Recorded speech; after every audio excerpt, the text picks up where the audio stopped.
სალამი ხალხო, კიდევ ერთხელ ბოდიშ გირთით რომ ცოტა შეგაყოვნეთ, მაგრამ ტექნიკური ამბებია, არ არის ისეთი ფატალური შეყოვნება, 15 წუთი იქით არავისთვის პრობლემა არ იქნება, იმედია და დღეს ჩვენ შევიკრიბეთ იმისთვის, რომ ვისაუბროთ ალბათ COVID-ის მერე, 2020 წლის მერე ყველაზე პოპულარული, ყველაზე წარმატებული, როგორც მინიმუმ sci-fi სამეცნიერო ფანტასტიკის შესახებ, ხო?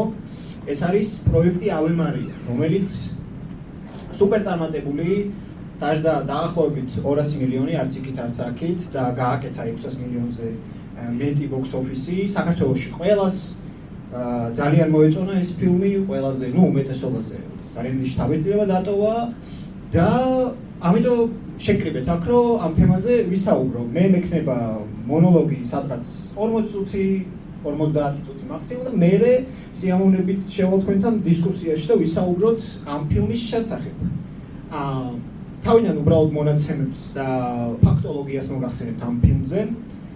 ენდი ვირი არის წერალი, რომელმაც წიგნი დაწერა პროექტი Ave Maria, რომლის ადაპტაციაც არის ეს ფილმი.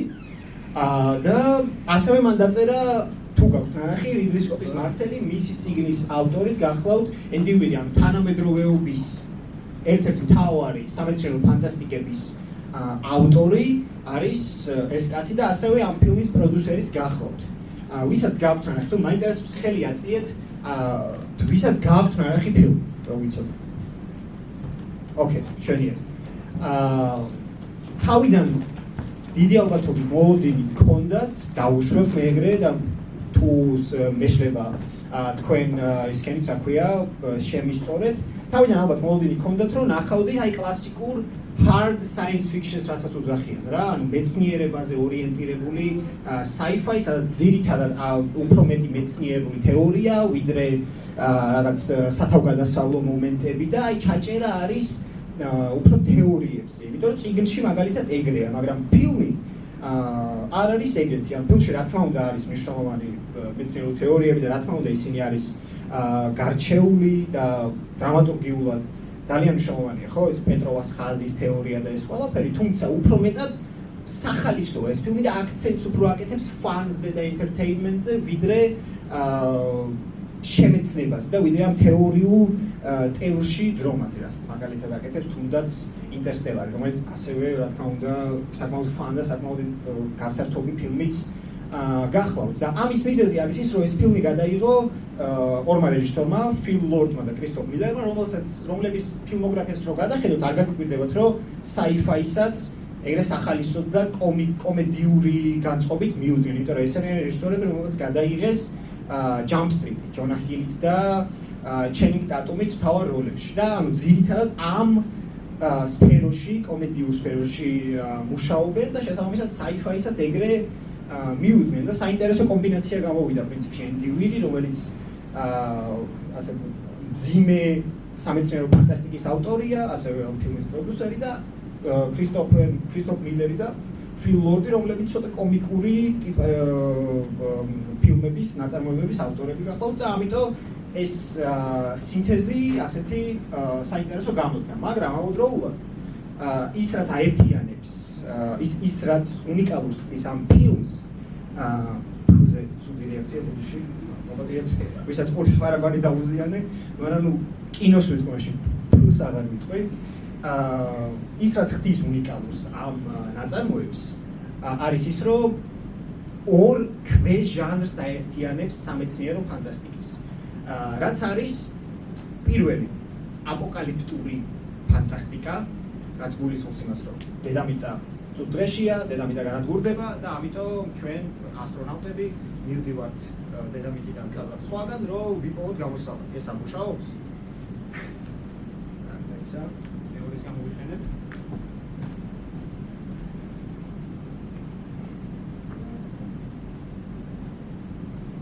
ერთი ორი, შვენიერი.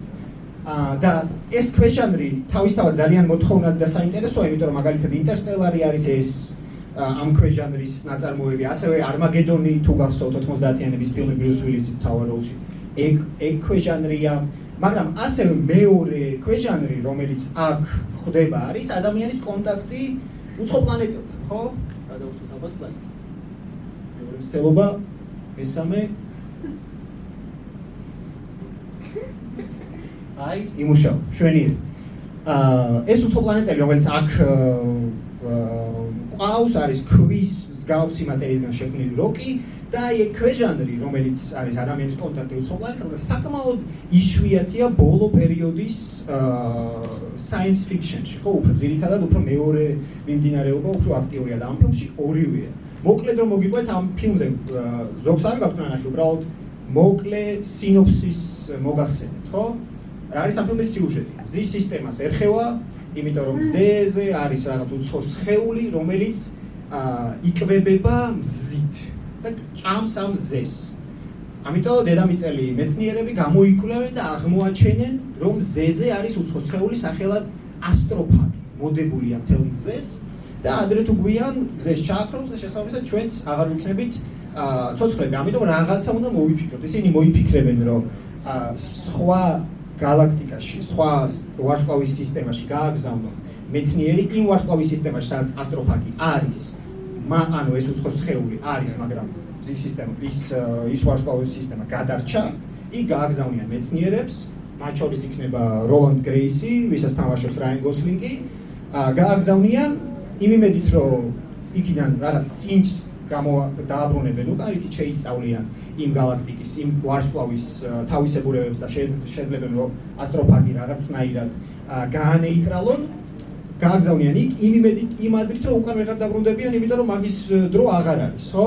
ფილმი იწყება იმით, რომ რაიან გოსლინგის პერსონაჟი, როლანდ გრეისი, გაიღვიძებს, მას არ ახსოვს ვინ არის, არ ახსოვს რა არის, სხეულის ენა საერთოდ აღარც აქვს და ნელ-ნელა იბრუნებს და ნელ-ნელა ხვდება, რომ შემთხვევით გაიღვიძა კოსმოსურ შატლში, სადაც მისი ყველა ამხანაგი მკვდარია და რაღაც უნდა მოახერხოს, ხო? და ის გადააწყდება კოსმოსურ შატლს, უცხოპლანეტებულ კოსმოსურ შატლს, სადაც ზუსტად იგივე მისიით არის გამოგზავნილი galaktika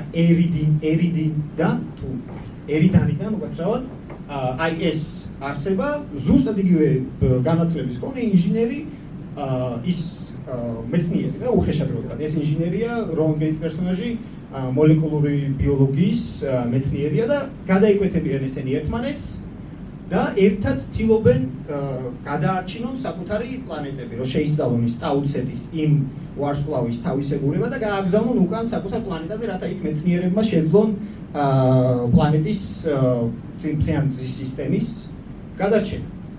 მაგრამ საინტერესო მომენტი რა არის? როცა ამ ფილმს ვუყურებდი და ვფიქრობდი, რომ ბარემ ლექციას წავიკითხავ მეთქი ამ ფილმზე, იმიტომ რომ გარდა იმისა, რომ პოპულარული ფილმია, ჩავეჭიდე საინტერესო მომენტს, რაც არის, როგორც გითხარით, ხო, ეს ქვეჟანრი, ადამიანის კონტაქტი უცხოპლანეტელთან და როგორ აჩვენებს კინო გამოცდილება, კინოს ისტორია ამ კონტაქტს უცხოპლანეტელთან. ხო, როგორ შეგიძლია ეს და რა სახვით ხერხებს, რა მხატვრულ ხერხებს იყენებს კინემატოგრაფი, რათა ეს აჩვენოს. ამისთვის ჩავედი მთლიან კინოს ისტორიაში და გადავხედე საინტერესო მომენტებს უცხოპლანეტელურ sci-fi-ებთან დაკავშირებით. და ეხლა თქვენი აზრი მაინტერესებს, როცა საუბრობთ ზოგადად უცხოპლანეტელებზე, ხო? რა წარმოგიდგებათ თავში, რა სახეხატები, რანაირად წარმოგიდგენიათ უცხოპლანეტელები? აი თქვენი ვერსიები, რომ ჩამოყაროთ აბსოლუტურად რანდომული და სპონტანური არ არის აუცილებელი რაღაც ძალიან კონკრეტული. აი როგორებად წარმოგიდგენიათ უცხოპლანეტელები? როგორ? ითის მსგავს, ხო სპილბერგის. კი ბატონო, კიდევ არის რამე? აი ერაივალში რო არის. ერაივალში ცოტა ისეთი საცეცებიანი ტიპები. ხო, როგორც სხვა შორის სპილბერგის War of the Worlds-ში არის სამყარო. ძალიან დიდი ბოდიში ვერ მოგისმენთ. შეგიძლიათ რომ შეკითხვა გაიმეოროთ?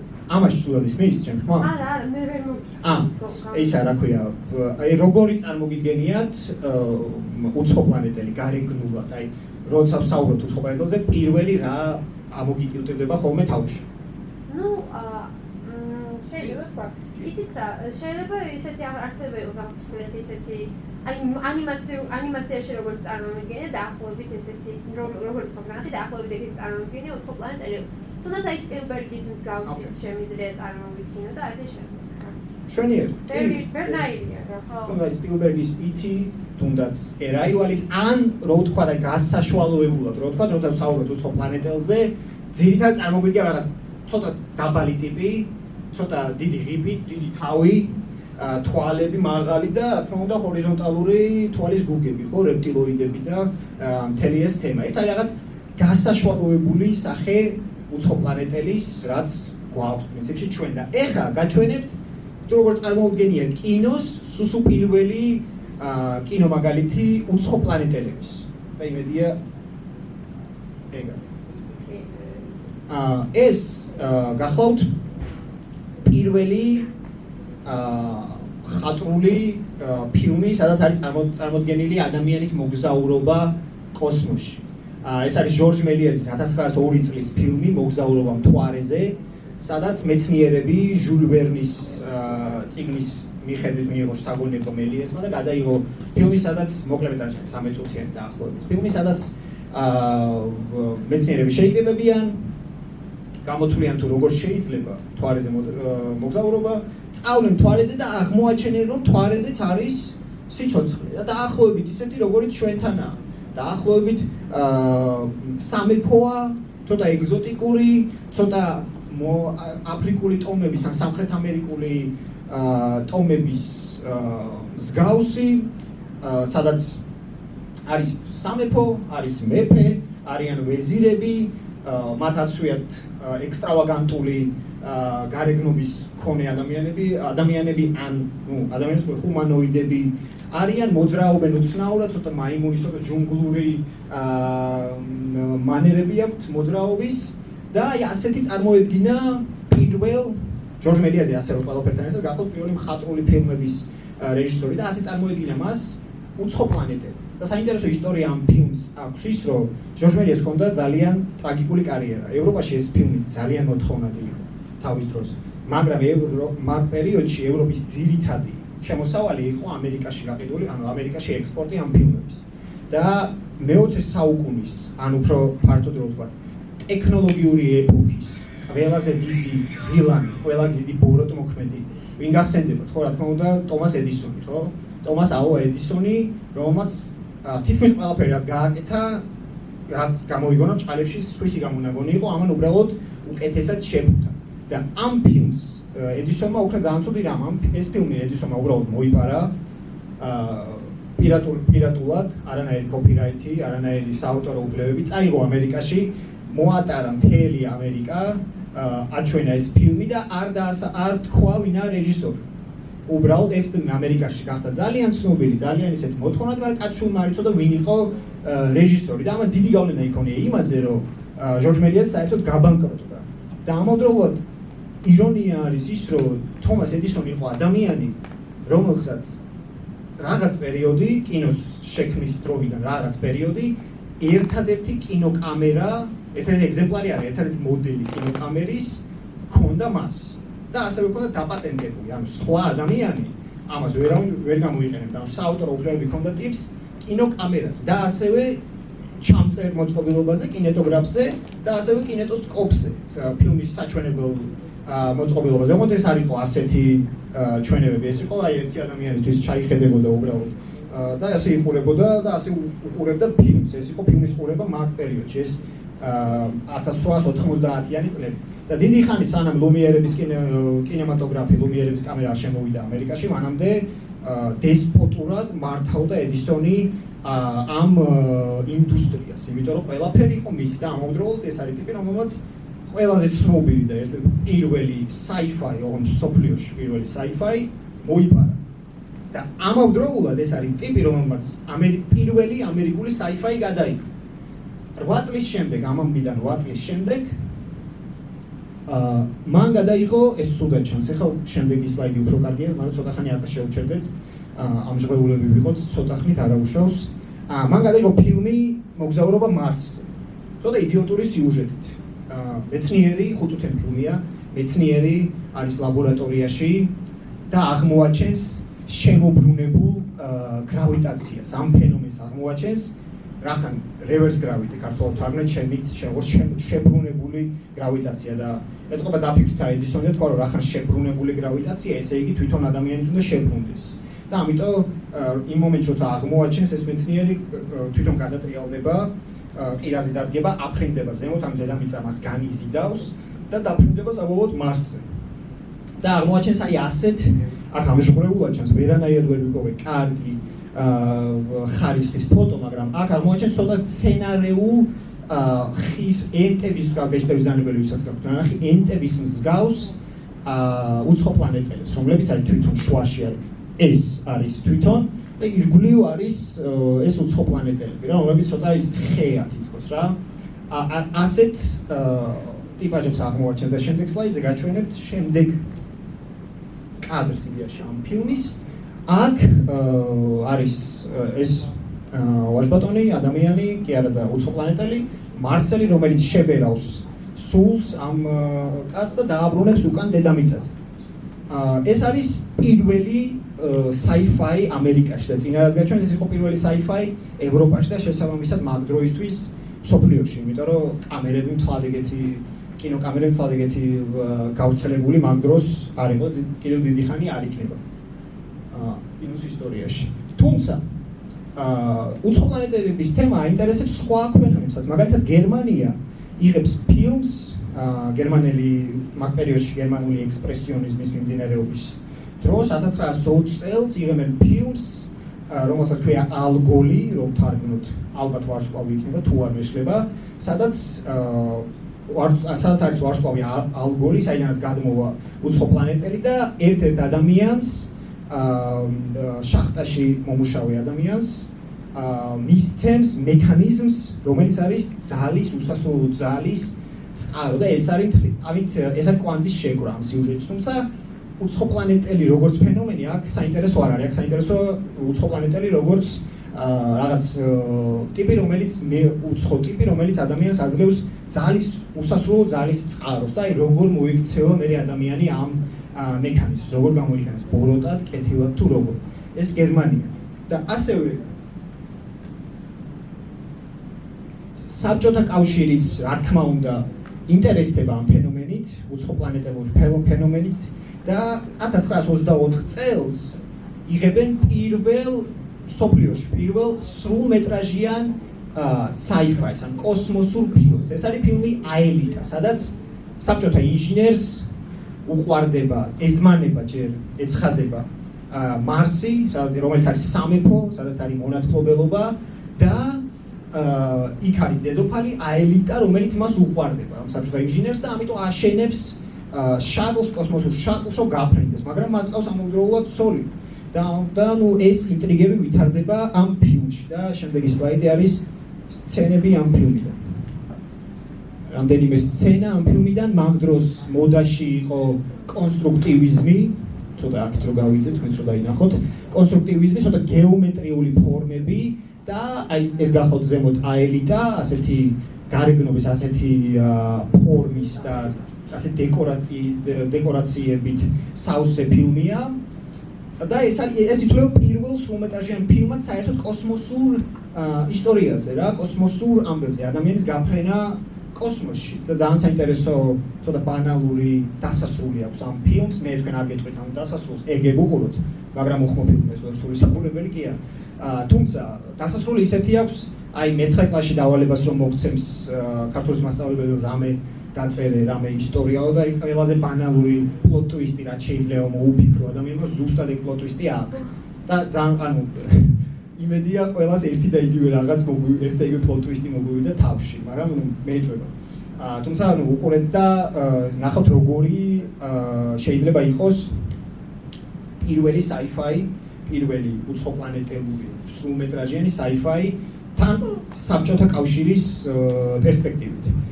ამერიკელები უბრუნდებიან sci-fi-ს თემატიკას და საკმაოდ აქტიურად 30-იან წლებში. აბა შემდეგი სლაიდი. აბა მეორე. ისამე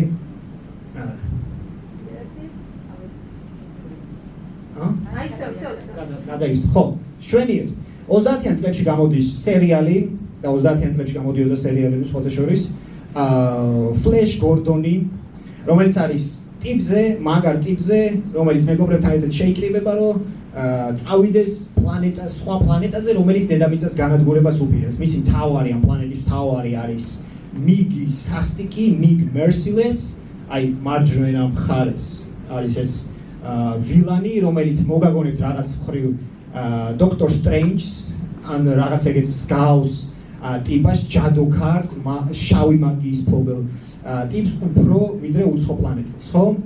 და პრინციპში ამ პერიოდის უცხოპლანეტელურ და sci-fi თემატიკის ფილმებს აერთიანებს ერთი რამ. ძალიან ცოტა ფილმია, რაც მე ჩამოვთვალე. ეხლა ერთი-ორი სცენა შეიძლება, ერთ-ორ სცენამ შეიძლება გაგახსენოთ თანამედროვე წარმოდგენები უცხოპლანეტელებზე. იმიტომ რომ ყველაფერს რაც ვუყურებთ, ეს საკმაოდ არათანამედროვე მიდგომა უცხოპლანეტელების მიმართ. ჩვენ ასეთი უცხოპლანეტელები არ წარმოგვიდგენია. ხო, ეხლა რაც ჩამოვთვალეთ, თითქმის არც ერთს შეგიძლია ედისონის ის პირველი ფილმი მარსზე მოგზაურობა, მან შეგიძლია დაიჭირო ასოციაციები თანამედროვე შეხედულებებთან უცხოპლანეტელის გარეგნობის მიმართ. თუმცა საერთო ჯამში ეს უფრო უცხოპლანეტელი კი არა, ეს არის უფრო ეგზოტიკა, ეს არის უფრო უცხოპლანეტელი როგორც რაღაც შორეული, უცხო, ეგზოტიკური არსება, რომელშითანაც არის სამეფო, რომელიც არის პირველყოფილი წყობილება, მაგიური არსებები, უკვე არსებული ფოლკლორის, უკვე არსებული მითოლოგიის პროექცია ახალ თემატიკაზე, რაც არის უცხოპლანეტელის თემატიკა. თუმცა თანამედროვე შეხედულებები, თანამედროვე აზრი უცხოპლანეტელის შესახებ ყალიბდება 40-იან წლებში და რამდენიმე ფაქტორი განაპირობებს მაგას. და იმედია, კი, შეუძლებთ რომ მოგიყვეთ რამ განაპირობა ის, რომ უცხოპლანეტელები დღეს წარმოგვიდგენია ისეთები, როგორიც არის. ხო, პირველ რიგში ეს არის, რა თქმა უნდა, მსოფლიო ომი, მეორე მსოფლიო ომი, იმიტომ რომ მეორე მსოფლიო ომმა გააჩინა ატომური პანიკა. მეორე მსოფლიო ომის შემდეგ ჩვენ რა საზოგადოებაში გაჩნდა ის შიში, რომ დედამიწა საერთოდ შეიძლება აფეთქდეს, საერთოდ შეიძლება განადგურდეს და შესაბამისად ამან შვა ახალი წარმოდგენები სამყაროზე, ხო, ამან უფრო გააფართოვა ადამიანის ხედვა მთლიანად კოსმოსზე, მთლიანად მსოფლიოზე. ხო და 47 წელს, ომი ხომ თავდება 45-ში, 47 წელს ამერიკაში ხდება ასეთი ამბავი, ორი მნიშვნელოვანი ამბავი. პირველი არის ეგრეთ წოდებული როზუელის ინციდენტი, როცა ნიუ-მექსიკოს ქალაქში, როზუელში ერთ-ერთი ფერმერი თოხნის მიწას და შემთხვევით აღმოაჩენს რაღაც მექანიზმის ნაგლეჯს. აი ეს ყველაფერი მე აგორდება მედიაში, ეს ამბავი და ჩაითვლება, რომ ფერმერმა აღმოაჩინა ამოუცნობი მფრინავი ობიექტის რა ქვია მაგას, ამოუცნობი მფრინავი ობიექტის ნაგლეჯი, რა ეს მთლიანი მექანიზმი იყო სინამდვილეში, რომელიც რახან ამოუცნობი მფრინავი ობიექტია, ესე იგი უცხოპლანეტელია დიდი ალბათობით და აქედან დაიწყო, ეს იყო ერთ-ერთი მიზეზი თუ როგორ დაიწყო, როგორ აგორდა მედიაში ეგ ამბავი. ამას მე მოხვა სხვადასხვა ფერმერების აზრი ამ ყველაფერზე, რომ მეც დავინახე მსგავსი, მეც დავინახე მსგავსი და მედიამ ეს ყველაფერი შეკრა როგორც უცხოპლანეტელების ჩარევა საქმეში. სინამდვილეში აქ საქმე რაში იყო? სინამდვილეში იყო ის, რომ ამერიკის შეიარაღება ტესტავდა ახალ იარაღს, ახალ თავდაცვის საშუალებას, საჰაერო ბუშტებს, რომლებშიც ჩამონტაჟებული არის მიკროფონი და რომლებსაც შეუძლიათ საბჭოთა კავშირიდან ნასროლი ატომური იარაღის დროზე ადრე შემჩნევა და შესაბამისად მომზადება. რაღაც მსგავსისთვის ემზადებოდნენ, მაგრამ ეს პროექტი მე ჩაიშალა და რაღაც ნაგლეჯი დარჩა ამ ადგილას და ეს აღმოაჩინა ფერმერმა, ჩათვალა რომ უცხოპლანეტელია და всё, მორჩა. ეს უკვე საკმარისია, რომ წარმოიშვას ახალი მითოლოგია, რაც საინტერესო ფენომენია და ამას კიდევ დაემატა ის, რომ ერთი ცნობილი პილოტი, იმ დროს ცნობილი, ჩვენთვის ნაკლებად იქნება ცნობილი, გარდა იმისა, თუ ვინმე ხართ ვინც და ვიცი რომ ხართ ვინც კონსპირაციებში და მსგავს რაღაცებში დაინტერესებული, თქვენთვის ეს ადამიანი ნაცნობი იქნება პრინციპში. ეს არის კენეთ არნოლდი, ეს არის პილოტი, რომელმაც თქვა, რომ აი მეც რაღაც მსგავსი შევამჩნიე. 9 მფრინავი ობიექტი იყო, ვერ ამოვიცანი რა იყო, მაგრამ აი როგორ დაფრინავდნენ, იცი, როგორც აი ფინჯანს ან თეფშს რო გაისვრი წყლის ზედაპირზე და როგორც ისხლიტება, აი ისე დაფრინავდნენ რა და მედიამ დაიჭირა ეს სიტყვა, თეფში. საერთოდ გიხსენებია შენ რომ თეფშის ფორმის, მაგრამ სიტყვა თეფში ხო ახსენ?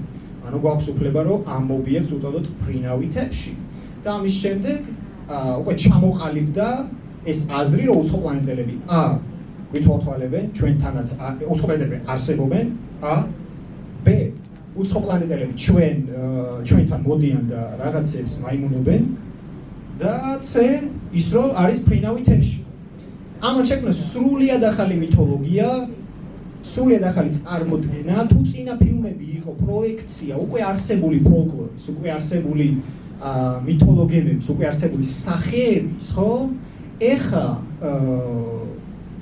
ახალი სახეები შემოვიდა მოდაში ამერიკულ კინოში იმიტომ რომ 50-იანებში რა ფილმებსაც ნახავთ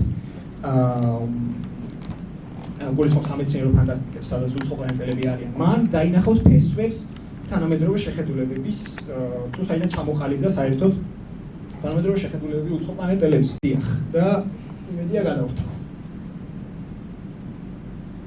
წერტილი დაუჭირდა ეს არის ფილმი ეს არის სცენა კი არა კადრი ფილმიდან სამწუხაროდ სცენებს მე ძალიან მინდა და წინა ლექციებზეც ვინც ხარ ნაყოფის რომ ეს სცენებს გაჩვენებთ და თან ვაანალიზებ მაგრამ სამწუხაროდ ახან უფრო ოფიციალურ სივრცეში ვარ საავტორო უფლებების გამო შეუძლებელია ამიტომ შემოვიფარგლები მხოლოდ კადრებით და მხოლოდ ჩემი ხმით შეგაწუხებთ ეს შემდეგი 30 წუთი და სცენები ფილმებიდან სამწუხაროდ არ გვექნება მე ძალიან მინდოდა მაგრამ არ დავარ და ეს არის სცენა ფილმიდან დღე როცა დედამიწა შეყოვნდა შეჩერდა the day the earth stood still ინგლისურად ეგრე იქნება 50-იანების ფილმი სადაც თუ დააკვირდებთ ეს არის უცხოპლანეტელი საერთოდ სხვანაირი ტიპაჟი აი უკვე უახლოვდება იმ თანამედროვე შეხედულებას უცხოპლანეტელებთან რაც ჩვენ გვაქვს თეთრი ფრინავი თემში გვაქვს აი ეს ცოტა გეომეტრიული ფიგურები არა ისეთი სახვითი და არა ისეთი წახნაგოვანი და წვეტოვანი როგორც იყო მაგალითად აელიტაში ან როგორც არის ალგულში გერმანულ ფილმში არამედ უფრო მრგვალი და უფრო პასტელური ფერები თუ შეგვიძლია ეს ტერმინი თუ მაგას ნიშნავს არ ვიცი და ასევე თვითონ უცხოპლანეტელი ხო ის სკაფანდრშია ის აცვია ისეთი თქოს აი სრულიად იზოლირებულია გარე სამყაროსგან თუმცა შიგნით არის ჩვეულებრივი ადამიანი და ძირითადად ეს უფრო თანამედროვესთან ახლოსაა ხო ვიდრე წინა სახეები უცხოპლანეტელებს ხო და 50-იანების ფილმებში ბევრი მაგალითია სხვადასხვანაირი უცხოპლანეტელების მაგალითად ეს ფილმი ეს ოდაკით გვერდით გავა რომ პლაკატი დაინახოთ პოსტერი ეს არის ფილმი ის მოვიდა გარე კოსმოსიდან it came from outer space ფილმის სიუჟეტი არის წინა ფილმის სიუჟეტი არ მოგიყვებით ალბათია ეს არის ფილმი სადაც უცხოპლანეტელი უბრალოდ ჩამოდის დედამიწაზე და როგორც მესია ეახლება კაცობრიობას რათა გააფრთხილოს მოახლოებული საფრთხის შესახებ და 50-იანებში აქტიური იყო კარიბის კრიზისი აქტიური იყო ატომური პანიკა ამიტომ რა თქმა უნდა ეს თემა მაგიდან გამომდინარე დაიბადა ეს სიუჟეტიც როცა უცხოპლანეტელი რაღაც მაღალი გონი მოდის და ელსაურება ხალხს რომ მეგობრებო ცოტა დამშვიდით ომი არ გინდათ მშვიდობა ჯობია მსგავსი აზრებით და მე აზიარებს ხალხს ამ ჭეშმარიტებას ოღონდ ხალხი გაიგებს თუ არა ეგ უკვე მეორე აზრია მეორე სხვა საქმეა და წავა უკან და ეს ფილმი აქაც იგივე სიუჟეტია, აქაც უცხოპლანეტელი ჩამოვარდება დედამიწაზე, ოღონდ თავისინებით არა. უცხოპლანეტელი შატლი ჩამოვარდება დედამიწაზე და უბრალოდ არ იცის უცხოპლანეტელმა სად წავიდეს. ის არის ასეთი ცალთვალა, ჟელესებრი ფორმის უცხოპლანეტელი, რომელსაც შეუძლია ადამიანის ფორმის მიღება და შესაბამისად ადამიანთან ადამიანურ ენაზე საუბარი. წინა ფილმშიც ადამიანურ ენაზე საუბრობ. და აქ სურს უცხოპლანეტელს უბრალოდ დროზე ააგოს ეგ შატლი ხელახლა წავიდეს, მაგრამ პარალელურად ადამიანებსაც ასახიჩრებს, იმიტომ რომ თავდაცვის მიზნით და არა იმ მიზნით, რომ შია მსგავსი რამ. ის რო გაჩვენეთ ახლა არ არის ხო რაღაც უკვე არსებული ფოლკლორის, არსებული მითოლოგიის გამოძახილი, რაღაც ახალია, ხო? აქაც დაახლოებით ეგრეა. აქ უფრო შეგვიძლია დავინახოთ ფესვები მაგალითად იმავე ედისონის ფილმთან, ხო?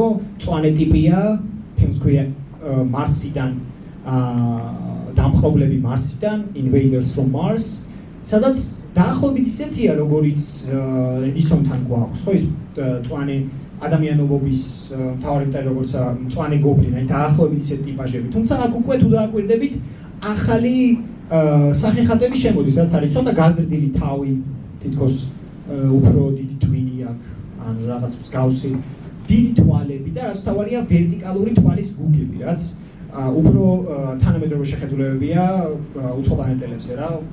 ხო არის თანამედროვე კონსპირაცია, რომ რეპტილოიდები, ცნობილი ადამიანების ენდოში რეპტილოიდები არიან და ეს რეპტილოიდები არიან უცხო პლანეტელები, რომლებიც აქ შემოვიდნენ, რაღაც სული გავიკეთონ. დაახლოებით ამ პერიოდში იბადება ეგ სახეხატი 50-იანებში, რომლებიც გარდამტეხია ამ სიუჟეტში. და ჩემი ხმა ისმის? კი, ძალიან კარგად. ესე იგი, მე ამდენი მოგიყევით ისტორიის შესახებ, ხო? თუ როგორია უცხო პლანეტელის მოგზაურობა კინემატოგრაფში. თუმცა საუბარი დავიწყე იმით, რომ მე დამაინტერესა როკის და გრეისის ურთიერთობიდან გამომდინარე, დამაინტერესა თუ საერთოდ როგორ არის უცხო პლანეტელური კონტაქტი ადამიანის და უცხო პლანეტელის შორის ნაჩვენები კინოში.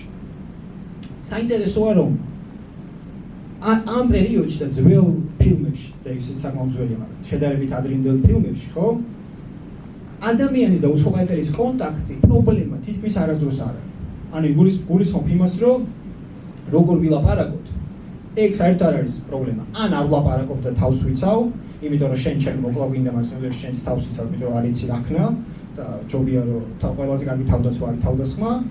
ან ლაპარაკობთ როგორც ადამიანები, იმიტომ რომ შენს ადამიანური გარეგნობა გაქვს და რაღაცნაირად ლაპარაკობ, თან ინგლისურად, მანდამაინც სვაინები არ გვაინტერესებს, ჩვენ ამერიკელები ვართ. ეგეთი პონტია მითხრით. ეგეთი რამ არის რა. იმიტომ რომ კონტაქტი როგორც ასეთ კინემატოგრაფიული პრობლემა საერთოდ არ არის. მაგრამ რაც უფრო წინ მიდის კინემატოგრაფი და ეს თემა რაც უფრო გააჩნდა ცნობიერებაში, შემოდის უკვე უცხო პლანეტელთან კონტაქტის პრობლემა. პრობლემას გულისხმობ ის კი არა, როგორი რთულია კონტაქტი, არამედ როგორ შეიძლება კინემატოგრაფიული ხერხებით აჩვენო უცხო პლანეტელთან კონტაქტი მრავალფეროვნად. პრობლემაში უფრო ჩელენჯს გულისხმობ, ვიდრე თავად პრობლემას. აბა შემდეგი სლაიდი.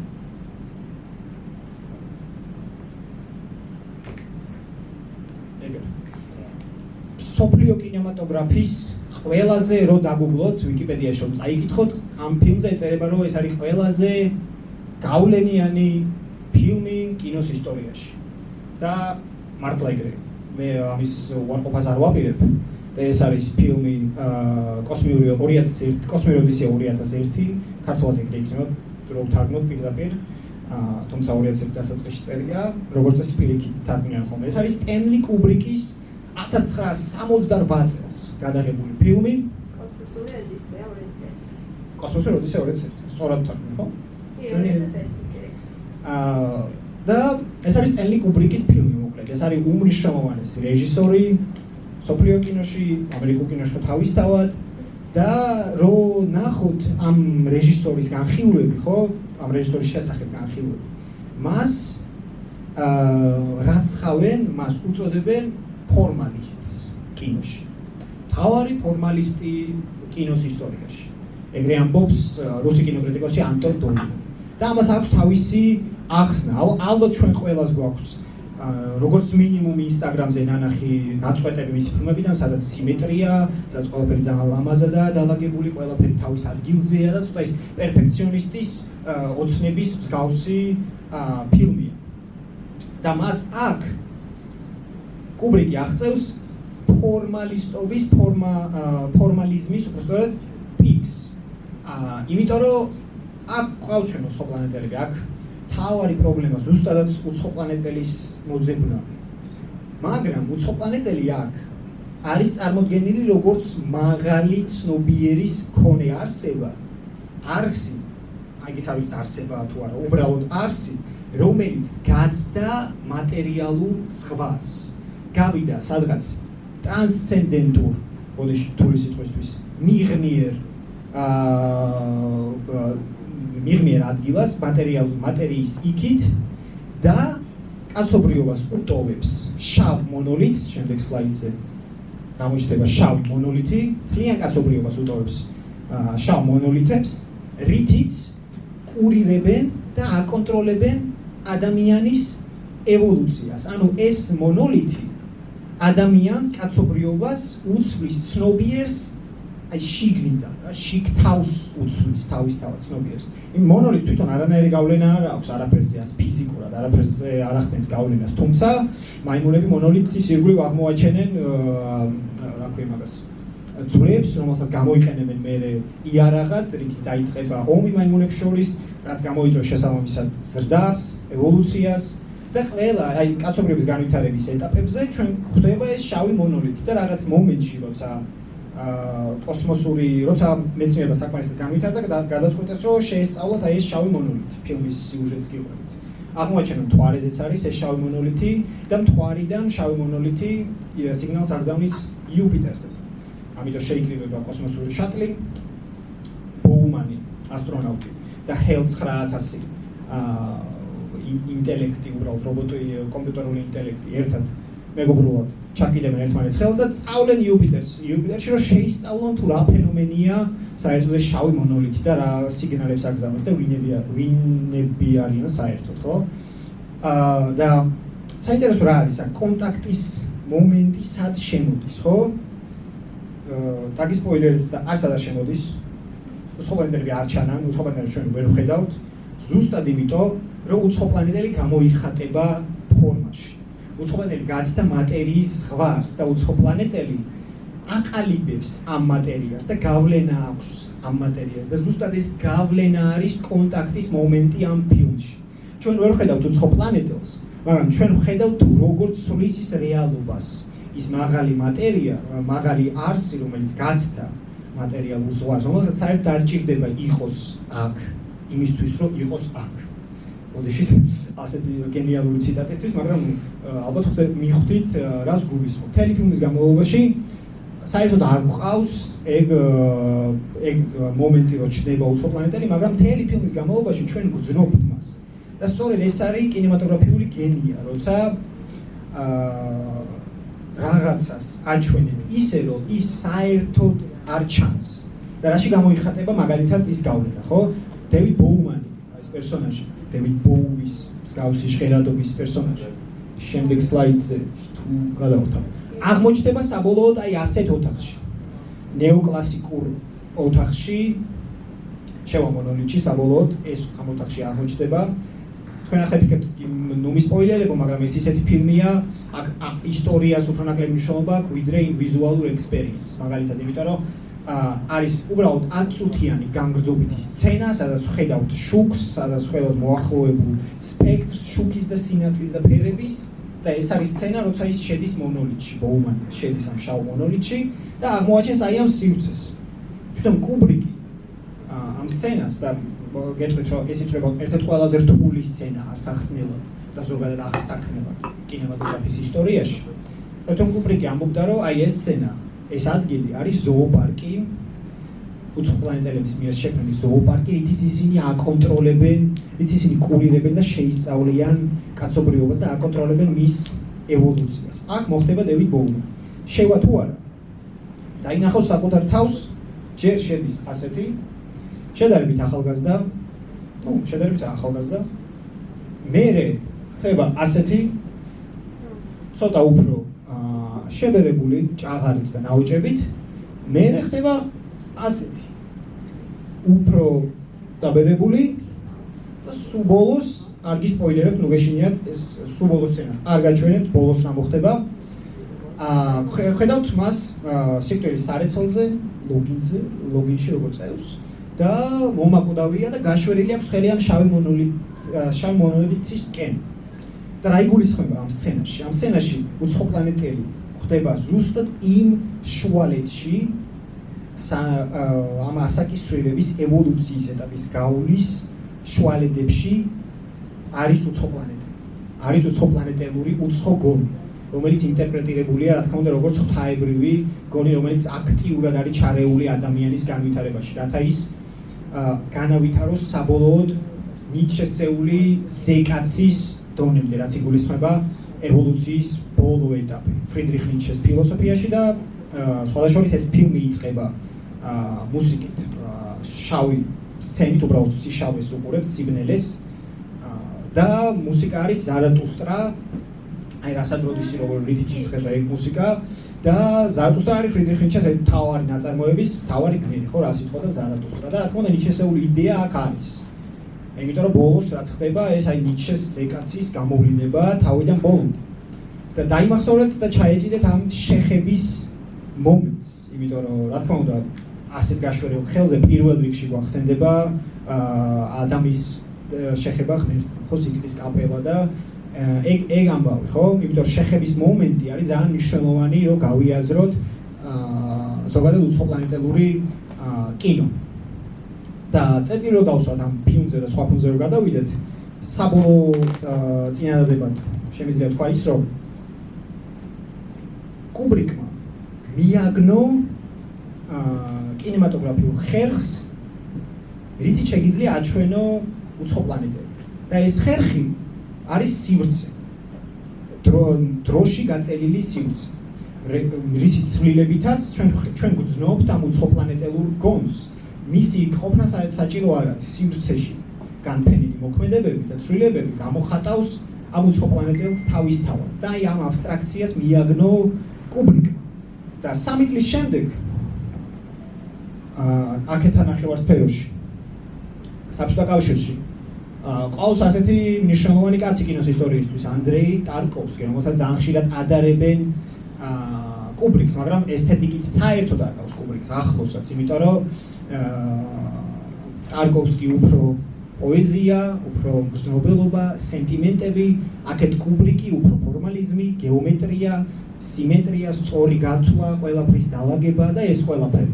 სოლარისი, რომელიც გადაიღო ანდრეი ტარკოვსკიმ, არის სრულიად საპირისპირო მაგ გაგებით, ესთეტიკის გაგებით. თუმცა, საერთო მათ აქვთ ის, რომ ორივეში უცხოპლანეტელი წარმოჩენილია სივრცეში.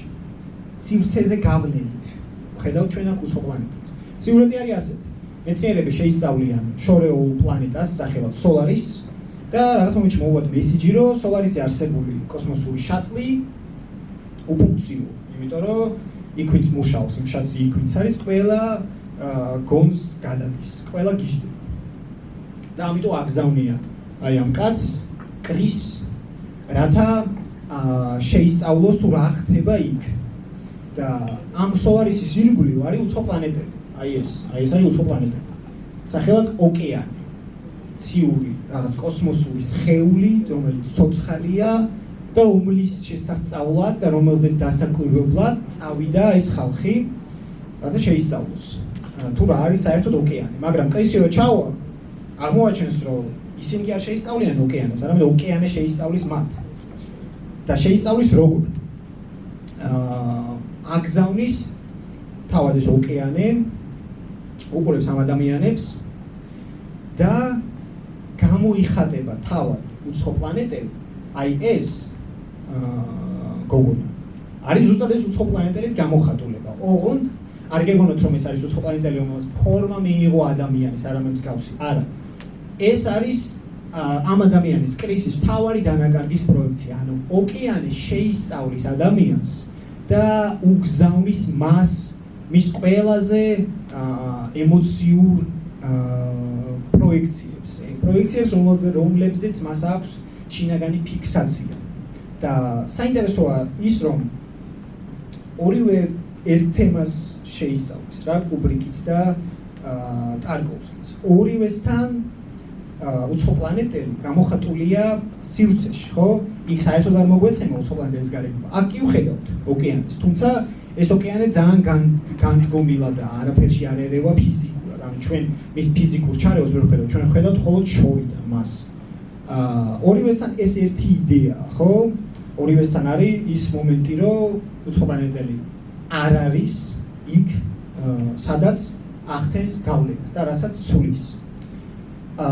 და ორივე სხვადასხვანაირად გადაწყვეტა. იქ კუბრიკთან განვითარება და ევოლუცია არის ცენტრალური, რასაც ცulis უცხოპლანეტელი. ანუ უცხოპლანეტელი უყურება გარეთ. ანუ უცხოპლანეტელური გონი პირიქით ადამიანს ამაღლებს საკუთარ თავზე. და აქ სოლარისში პირიქით უცხოპლანეტელი ადამიანს პირიქით ადამიანობას უბრუნებს, საკუთარ თავთან აბრუნებს და უფრო ახრმავებს საკუთარ თავში რაღაც ვერტიკალი რო ავიღოთ ეს ლექცია მე ჩემს მეგობრს რომელიც წინზისი მოუყევი და საინტერესო ვერტიკალი შემოთავაზა რომ კოსმოსური ოდისეა არის ზემოთ ასვლა ადამიანის და სოლარისი პირიქით არის ქვემოთ ჩასვლა შენს ყველაზე საკრალურ ყველაზე სათუთ ემოციებამდე ჩასვლა შენ გაიძულებს ოკეანე რომ ეგ გააკეთო და გადაწყვეტაც საინტერესოა ორივესთან მიმართებაში რო არ დაგისპოილეროთ ორივე ფილმი ხო მაინც მოგიყვებით თუ როგორ არის გადაწყვეტილი ერთი და იგივე თემა ხო სივრცეშია ორივე გადაწყვეტილი არის ისე რომ კუბრიკთან დედამიწა ისე ხვდება თავარი აქტორი ერთ-ერთი მთავარი აქტორი ვიზუალურად ტარკოვსკისთან დედამიწიდან წასული კრისი საერთოდ არაპირებს დედამიწაზე ფიქრს საერთოდ და დედამიწა საერთოდ მეორე ხარისხოვანი რამ ხდება როგორც ასე დედამიწაზე არსებული სიცოცხლე იმიტომ რომ ოკეანე მასზე გავლენა იქონია და მას დაუბრუნა საკუთარი თავი ანუ ერთი და იგივე მიდგომა ერთი და იგივე მეთოდი უცხოპლანეტელი აჩვენოს სივრცეში გამფენილი მაგრამ აზრი ის არის რომ ერთი და იგივე მეთოდია მაგრამ გავლენა გადაწყვეტა საბოლოო გადაწყვეტა მიმართულია სხვა მხარეს კოსმიურ ოდისეაში არის გარეთ აქ სოლარისში არის შიგნით და ეხლა მოგიყევით იმაზე თუ როგორ შეიძლება სივრცით აჩვენო უცხო პლანეტები როგორც ასეთი ხო? აბა შემდეგი სლაიდი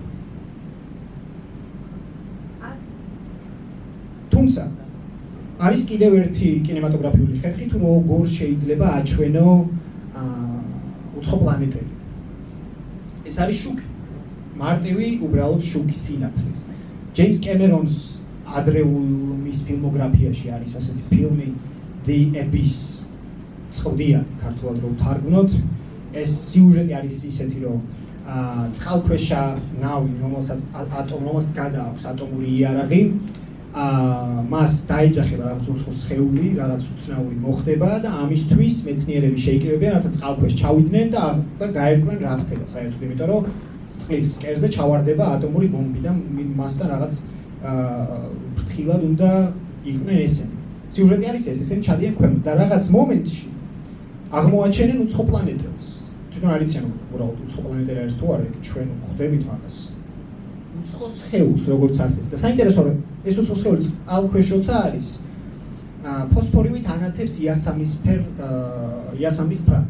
და ჩვენ ვხედავთ ყოველ ჯერზე, როცა ადამიანი ყავს კადრში და ასე რომ ყავს უცხო პლანეტები წყალქვეშ როცა ყოველ ჯერზე კემერონი აქცენტირებულად გვაჩვენებს ახლო ხედს ადამიანის სახის და მასზე დანათებულ ამ უცხო პლანეტელურ სინათლეს როგორც ღვთაებრივი აღიარება თითქოს უცხო პლანეტელს აქვს რაღაც უფრო მაღლა დგას ვიდრე ადამიანი და ის მას ამ სინათლეს უზიარებს, ამ ახალ ცნობიერებას უზიარებს. ყველა მომენტში, როცა ვხედავთ ადამიანს და უცხო პლანეტას და ეს სულ რამდენიმე სცენა 5-6 მაქსიმუმ.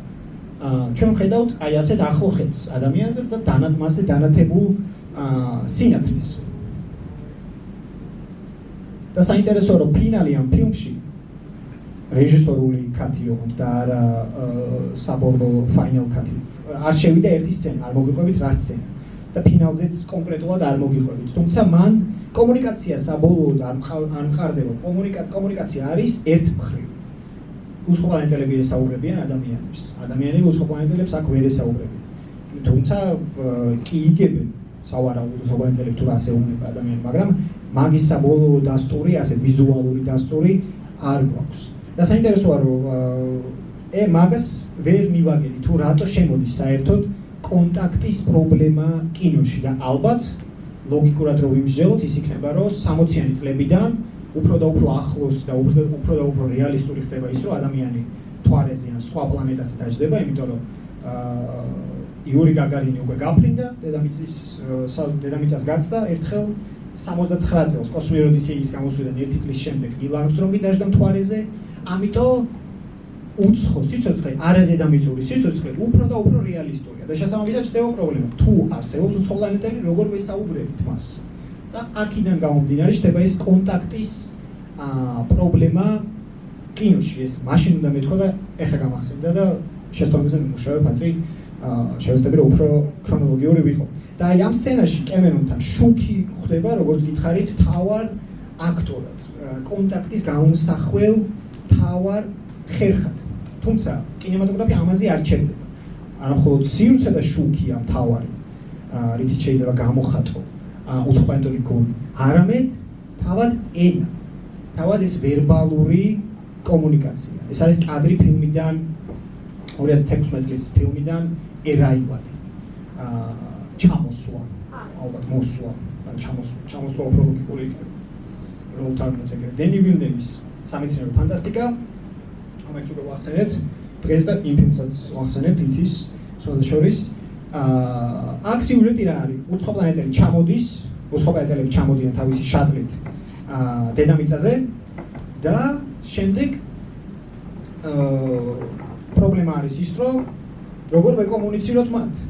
მათ აქვს ასეთი უცნაური ენა, მრგვლოვანი დამწერლობა, თუ შეიძლება ამას დამწერლობა უწოდოთ და ამიტომ გააგზავნიან ლინგვისტს და ეს უცნაური ამ ფილმში ეს გადაწყვეტილება, რომ უცხოპლანეტელი ჩამოვიდა და აგზავნიან ან ბიოლოგს, ან ინჟინერს, ან რა ვიცი მე, მსგავს მეცნიერების მსგავსი პროფილის ადამიანს, არამედ აგზავნიან ლინგვისტს, რაც მხატვრული გაგებით ძალიან საინტერესო გადაწყვეტაა. მაგრამ რეალისტური გაგებით საკმაოდ ირონიული რამ არის. აგზავნიან ლინგვისტს, მას თამაშობს ემი ადამსი და ის ცდილობს გაიგოს თუ რა ენაზე საუბრობენ ესენი, რას ნიშნავს ეს ყველაფერი. და როცა გაიგებს, მას ექნება ზუსტად ეს ღვთაებრივი აღიარება.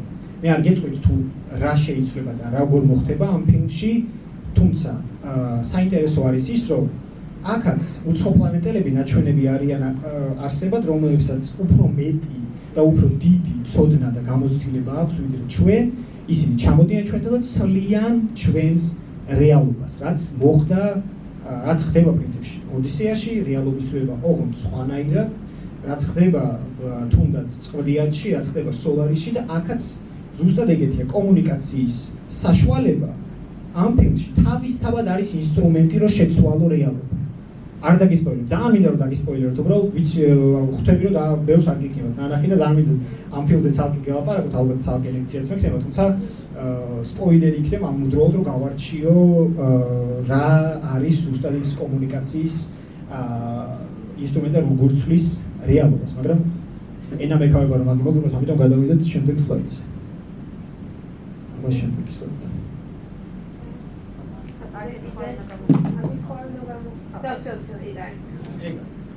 ესე იგი, ჩვენ გვაქვს სივრცე, ჩვენ გვაქვს შუქი, ჩვენ გვაქვს ენა, შემდეგი ხერხი რა არის? ენა არ არის კინემატოგრაფიული ხერხი. ამიტომ ამაზე ეგრე არ დავაკეთებ. კამერა და შუქი, სივრცე და შუქი არის კინემატოგრაფიული ხერხი. მესამე ინსტრუმენტი, ასევე კინემატოგრაფიული ხერხი არის ხმა. სტივენ სპილბერგი მოგეხსენებათ არის sci-fi-ის კლასიკოსი, სამეცნიერო ფანტასტიკის. ალბათ თავი კლასიკოსი ჯორჯ ლუკასთან ერთად მეინსტრიმ სამეცნიერო ფანტასტიკას გულისხმობ. და მას აქვს ასეთი ფილმი. მესამე ხარისხის ახლო კონტაქტები 1967 წლის ფილმი. თემა არის ის, რომ ჩამოვიდა კოსმოსური შატლი, მან დარიან უცხოპლანეტელები და მთელი ფილმი ერაივალის მსგავსად არის კონტაქტის პრობლემა, როგორ ვესაუბროთ უცხოპლანეტელს. და მთავარი მომენტი აქ არის ის, რომ უნდა ვესაუბროთ ყველაზე უნივერსალური ენით, კომუნიკაციის ყველაზე უნივერსალური საშუალებით, რაც არის სიხშირე, რაც არის ხმა და რა არის კონსტრუირებული ხმა, რომელსაც აქვს სტრუქტურა და აქვს დაალაგებული სიხშირეები, რა თქმა უნდა, ეს არის მუსიკა.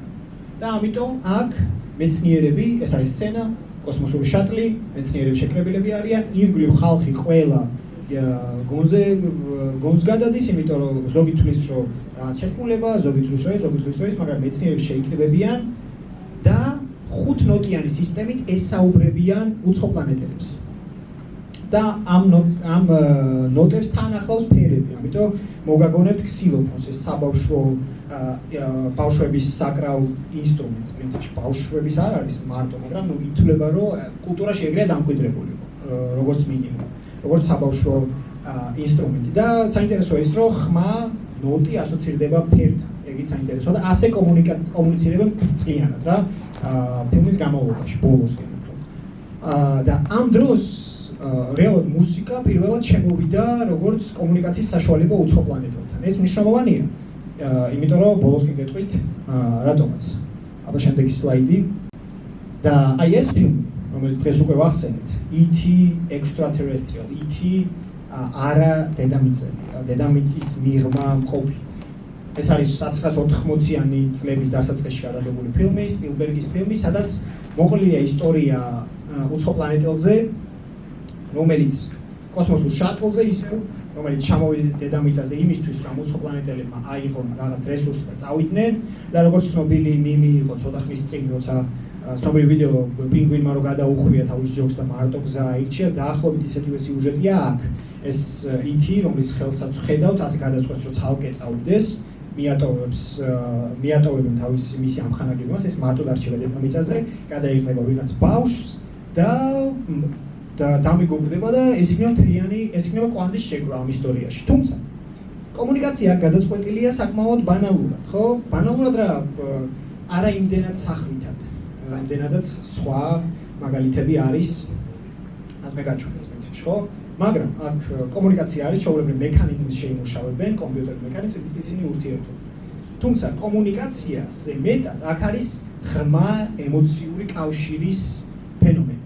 თუ გახსოვთ, ხო, მას აქვს სასწაულებრივი თითი, რომელიც ყველას მკურნალობს და მკვდარს აცოცხლებს, რაღაცა ავადმყოფს განკურნავს და ასე შემდეგ. და ამ თითით ადამიანთან ამყარებს ღრმა ემოციურ კავშირს. ხო გახსოვთ კოსმოსური ოდისეის სცენა, რომელზეც ითხრით, რომ შეხება იქაც არის შეხების მომენტი მონოლითთან. უკვე მომაკვდავი ადამიანი გაუწევს ხელს ბოუმენი მონოლითს, ხო?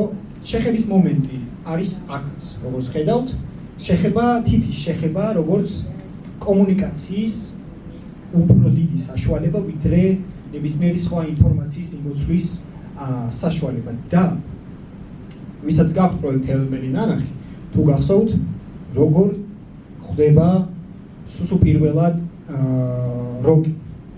როკი ხდება ჩვენ სიბნელეში, მანამდე არის პატარა სცენა, როცა ის ხელს გამოწევს და ცოტა ისეთ შეაშინებს გრეისის, თუმცა შემდეგ არის სცენა, როცა ის სრული სიბნელიდან და იმედია პატარაზე მაინც ჩანს ზემოთ, აქედან არ ჩანს არაფერი, მაგრამ იმედია პატარაზე მაინც ჩანს, მაგრამ არ გიწევთ. ამ სრულ სიბნელეში როკი გამოწევს თავის ხელს, საცეთს, კიდურსაც კიდეც დაარქვით და თითს უშვერს გოსლინგის პერსონაჟს, როილანდ გრეისის.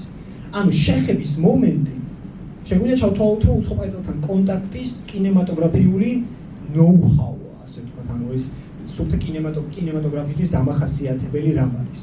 იმიტომ რომ აქაც ხედავთ ეს არა ნებელობით ციტირებას. მე მეეჭვება, რომ კონკრეტულად ეგ თითის გაშოვის მომენტი ზუსტად სპილბერგის ციტატა იყოს, თუმცა ეს ფილმი სავსეა ციტატით, თუნდაც კოსმოსურ ოდისეასი და ასე შემდეგ.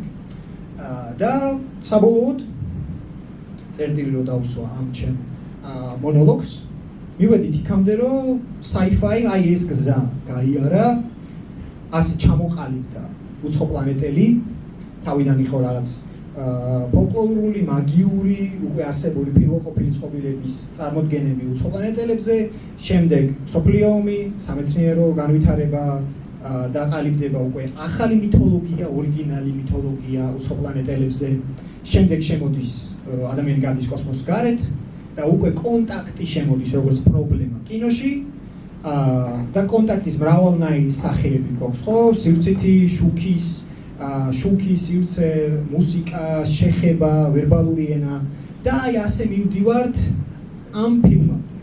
და რეალურად მთელი ეს ჩემი თავგადასავალი კინოში, რომ კვლევა როგორც ასეთი რა, კვლევას უდა ხმამაღალი ნათქვამია ამ შემთხვევაში. დაიწყო იმით, რომ მე დამაინტერესა თუ როგორ გამოიყურება, როგორ მივიდა კინო იქამდე, რომ უცხო პლანეტელი არჩევნოს უბრალოდ ქვის არსებად და ამ ფილმში კონტაქტის პრობლემა საერთოდ არ არის აქტუალური. თუმცა რა თქმა უნდა, არის მომენტები, სადაც ეს ორი ერთმანეთს ცდილობს გაუგოს, მაგრამ გადაჭრილი არის ძალიან მარტივად. თუმცა ეს არ არის ფილმის ნაკლი, ეს უბრალოდ არ ჭირდება ამ ფილმს, ეს ფილმი მაგაზე არ არის. ეს ფილმი არის უფრო გასართობი, სახალისო მომენტი. მე ცოტა ხნით გავჩუმდები და დაგისვამთ კითხვას, ბოლოსკენ მიდის ეს ლექცია, თუ თქვენთვის რომელი კინემატოგრაფიული ხერხი იყო საინტერესო?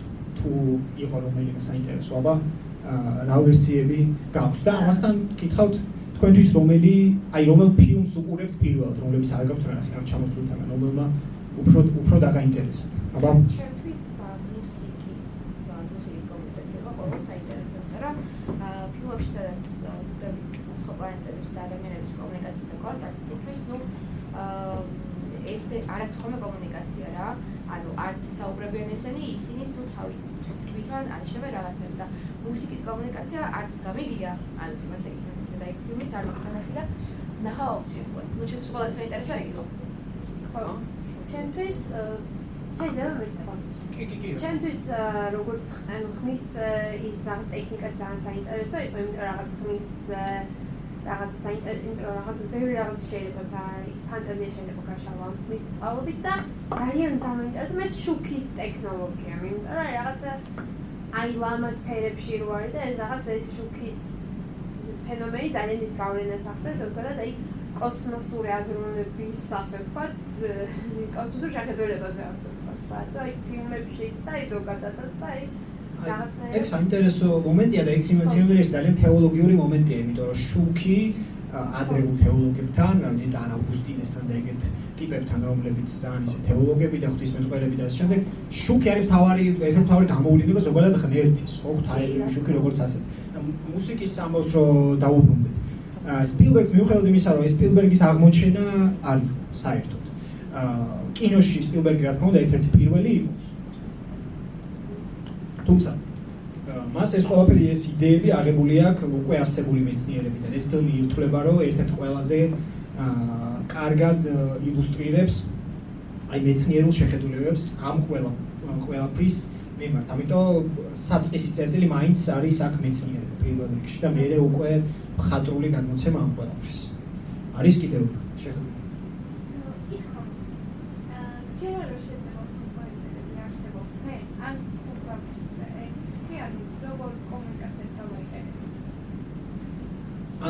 მადლობა კითხვისთვის. მე მირჩევნია ვიცხოვრო ისეთ სამყაროში, სადაც უცხო პლანეტელების არსებობა უფრო რეალური იქნება, ვიდრე არარეალური. იმიტომ რომ რა მოსაწყენი არა შეიძლება, თუმცა მე მაგალითად არ ვახსენე ქსენომორფი, რომელიც ერთ-ერთი ყველაზე ცნობილი უცხო პლანეტელია კინოს ისტორიაში, ხო, შავი ტიპი, რომელიც მშვიდობის მოყვარე საერთოდ არ არის და მშვიდობის გამომცემებელი საერთოდ არ შეიძლება ეგეთი იყოს უცხო პლანეტელი. და მე გეტყვი რომ ეგეთი უცხო პლანეტელი არ მინდა. მე უფრო მინდა ესეთი, რომელიც ძალიან ჭკვიანი, ინჟინერი, ყველაფერი კარგად იცის და მასთან კონტაქტი უფრო სასიამოვნო. აი ეგეთები უფრო საინტერესო იქნება ვიდრე სხვანაირად. კი, ხომ.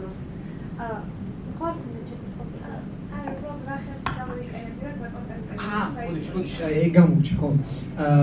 მე გამოვიყენებდი ყველაზე საინტერესო არის მუსიკა, რა თქმა უნდა.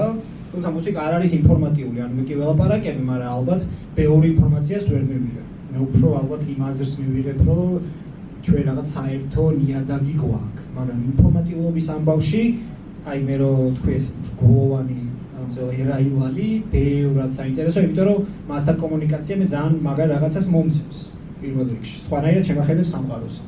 და ამიტომ ეგ უფრო საინტერესო. გისმენთ ეგ. ესე იგი, მე რამდენად მეკითხა კოსმოსურ ოდისეასთან დაკავშირებით 2001-თან, ეს ფილმი თვითონ ისეთ პერიოდში გამოვიდა, რომ მერე იყო რომ ეს კოსმოსში გაფრინდნენ ეს მეცნიერები, მე მუსიკასაც ძალიან კარგი გავლენა მოახდინა, თუნდაც დეივიდ ბოუი იმ პერიოდში გამოვიდა და ეს რაღაც Space Oddity იმ პერიოდში გამოვიდა ეს სიმღერა. ანუ მე იმიტომ ფაქტია ძალიან დიდი გავლენა მოახდინა ამ Space Oddity-მ, რაღაც კულტურაზეც, მეცნიერებაზეც და Sky-Fi-ს რო დავანებოთ თავი ზოგადად. კიდე არის მაგალითები ბევრი, სადაც კინოს გავლენა მოუხდენია როგორც მეცნიერებაზე, ისე ხელოვნებაზე, ბევრი მაგალითია, ხო, ამისა? ამ შემთხვევაში უფრო პირიქითაა მეცნიერება მოახდინა გავლენა კინოზე. ესეთი ასოციაცია გამიჩნდა, ხა რატომ? იცი რა, Space Odyssey-მ გავლენა მოახდინა კულტურაზე. კი, კულტურაზე.